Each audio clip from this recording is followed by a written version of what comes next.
record this. We are normalizing working from home with kids today. This is my coworker, Everett. Can you say hi, Everett? Hi. And Everett's going to tell us before we get into the 5 whys of a successful pandemic pivot. Everett's going to tell you what he's been working on today. What is that, Everett? I traced this car. Well, see, they have to see your face, honey. Yep. I traced it. We're learning how to do live videos on Facebook. Yeah, and I traced this car. He traced a car. This is actually a homeschool exercise, and he is telling about a memory that he had, and the memory is of him playing with my brother. Monster trucks with his brother. So thank you, Everett. Thank you for sharing that. Yay!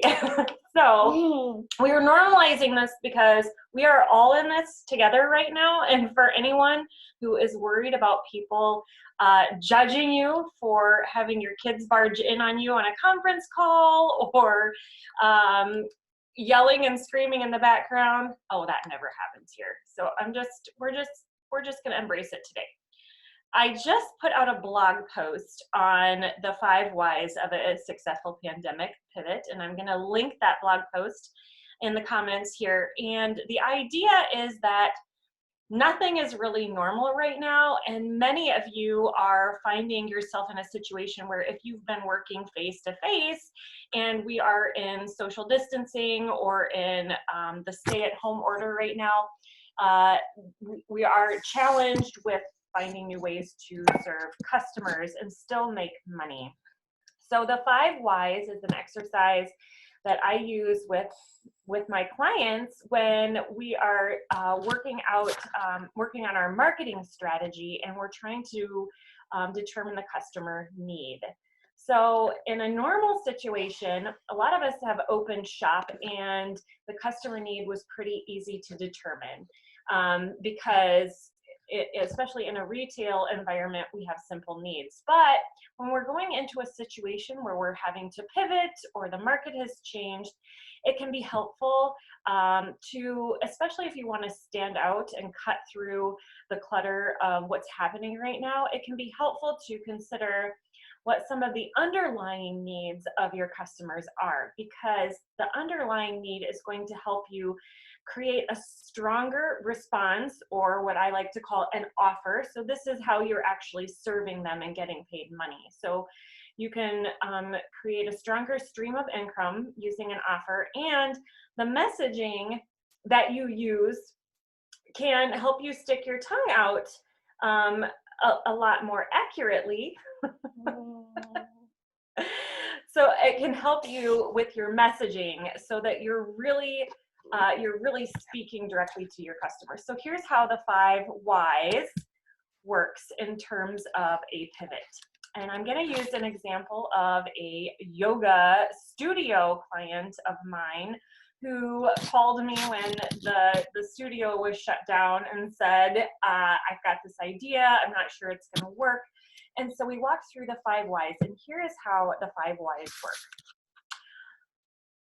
Dear yoga studio owner, no wait, that's not how it went because we were actually talking on the phone. So what do your customers need? What are they looking for you to serve?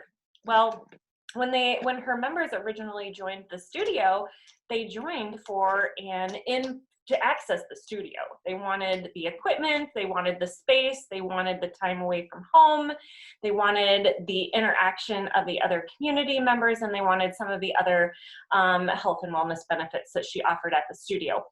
And now that that's not available, how is she going to keep them pacified? Well, we ask why. Why do they want yoga, or why do they need yoga or fitness right now? So when you answer that question, which, our typical answer is they need a fitness routine. Well, you ask yourself, why? Again, Why do they need a fitness routine? Well, they need some accountability and some guidance on staying fit and also kind of keeping their mind out of, keeping their mind relaxed. Okay, so ask why again. Why do they need that? Well, because there's a lot of uncertainty right now, and that uncertainty is causing a lot of anxiousness. So the theory of the five, or the concept of the five whys, is to keep asking yourself why up to 5 times, why the customer needs what you think they need, or why they are telling you they need what they need. And what you end up with is an answer that you maybe never expected. So in the terms of the yoga studio, for example, we uncovered, after asking why up to 5 times, I think we asked 4 times in this case, but we find that the yoga studio customers of this particular studio were in most need of connection.